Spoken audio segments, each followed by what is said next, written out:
L'approvisionnement de la Guyane par la mer est essentiellement opéré ici, au port de Dégrade-des-Cannes, grâce au chenal d'accès long de 15 km. L'envasement de cette voie de navigation est très important sous l'effet des apports sédimentaires de l'Amazone et du Mayuri. Il faut donc draguer constamment cet accès dans l'estuaire. Le Grand Port Maritime de Guyane a demandé l'autorisation de poursuivre cette activité pendant 10 ans. Mais l'étude d'impact jointe à cette demande a été jugée insuffisante par l'autorité environnementale, l'AE. Dans leur conclusion, les experts estiment que le projet ne peut être soumis en l'état à enquête publique. Le dossier est donc bloqué. Un bureau d'études serait à l'origine de cette défaillance. Il faut quand même des connaissances en faunistique, en floristique, en technique bien évidemment.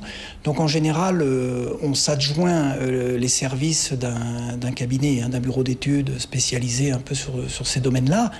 Donc aujourd'hui, le constat que l'on peut faire, c'est que le dossier que nous avons produit en collaboration avec un cabinet extérieur n'est pas satisfaisant. Il faut le reprendre de fond en comble pour répondre à toutes les exigences de l'autorité environnementale. C'est une société hollandaise qui assure le dragage des chenaux à Dégrade-des-Cannes et Pariacabo. La méthode utilisée est appelée R7. Le dragueur injecte un mélange d'air et d'eau sous pression dans la vase qui remonte alors à la surface avant d'être dispersé par les courants. Un entretien qui coûte cher, 6,5 millions d'euros par an pour le chenal de Dégrade-des-Cannes et 2,8 millions d'euros par an pour le chenal de Pariacabo à Kourou. La direction du port reste confiante pour la poursuite du dragage. Elle estime avoir le temps de commander une nouvelle étude d'impact. C'est pas, une grosse difficulté pour nous à gérer, car nous avions largement anticipé par rapport à l'autorisation que nous avons actuellement.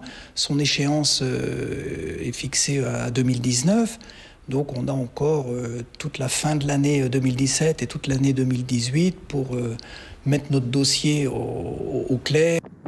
Une faune et une flore exceptionnelles occupent l'estuaire du Mayuri, comme la tortue luth menacée d'extinction ou le dauphin de Guyane. L'impact du dragage sur cet écosystème est encore mal connu, y compris sur la qualité de l'eau et les sédiments.